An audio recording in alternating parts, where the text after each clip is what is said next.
at Manchester United. Hello?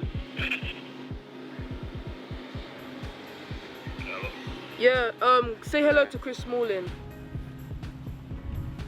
Growing up, I didn't know too much about the right foods. I think my mum was trying to do the best that she can because obviously we didn't have too much money, so a lot of what we were eating was sort of freezer food and I guess cheap things that you can get from some cheap stores. Now, it wasn't until I'm sort of older now in terms of knowing the importance of sort of fresh food and a little bit more about nutrition. My favourite meal probably would be lasagna, because like watching the Garfield movie, I always loved lasagna, and I was like, my mum used to make it all the time, homemade. She still does, still very nice. Growing up, like normally go after school, go chicken shop, everything, corner shops. So just buying what you want, you're just hungry, you just want to eat.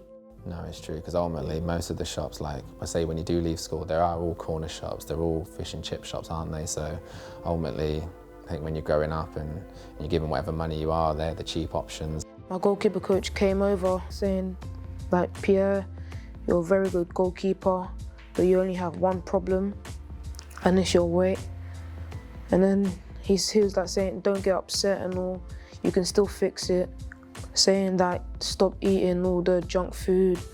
I think even him, he probably doesn't really understand. He's just saying, oh, like you said, eat some salads or something. That's not really the pathway. I think if you are sort of eating healthy, I think at times it's nice to have those treats. You don't want to be a robot and just have always the same thing. It's having it in portions, isn't it? When you're younger, you don't really think, definitely you learn that as you get older, but definitely having cheat days, I think, is important.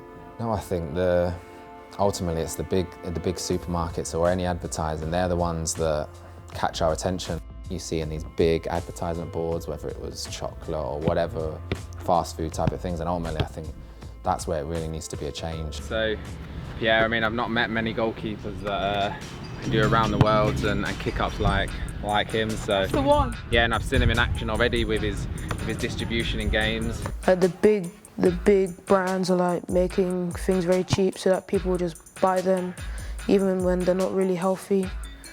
But hopefully in the near future they could change that. Ultimately, I think if more people are more conscious on their platforms, then ultimately the bigger companies will follow in suit. But I think it's a slow thing, but I think people have to start making stands because we've got that responsibility.